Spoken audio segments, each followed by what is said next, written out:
Salom, bugun biz prezident simulyatsiyasi 2 da o'ynaymiz. Bugun biz Rossiya davlatida bo'lamiz. Va alohida meni rahmatim Ulug'bekka. U menga aytdi, ikkita podpishka qo'yaman dedi, lekin hali ham qilmadi. Iltimos, menga mana shuni aytib beringlar. Biz hozir Rossiyadamiz.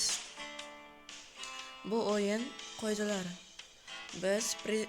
Siz prezident bo'la olasiz.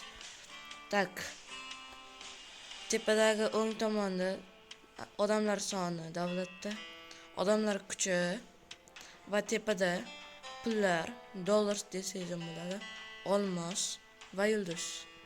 Chapdagi tepasida prezident reytingi. O'ngdagi pastda esa o'zi bilasiz kirib qo'yganda.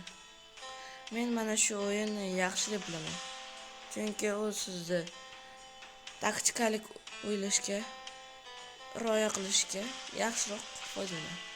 Ya'ni oldinroq o'ylaysiz qilishdan. Men avval Amerika bo'lib ko'rdim, Kanadani bosib oldim. Lekin keyin Xitoy, Meksika, Braziliya, Rossiya bilan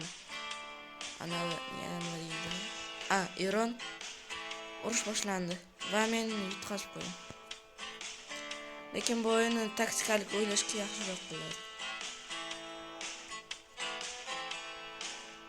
Tak, biz kutamiz. Mana, sizlarga qilib beraman, mayli. Bosdim boyagi. Pastdagi o'ngda.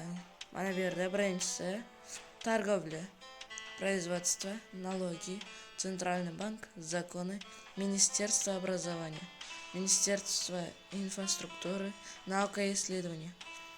O'zingiz mana shularga kirib ko'rasiz, bilib olasiz. Nimalar qilish mumkin bu yerda.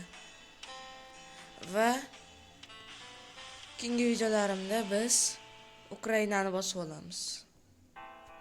Videoni ko'rganingiz uchun rahmat va alohida rahmatim Ulug'bekka.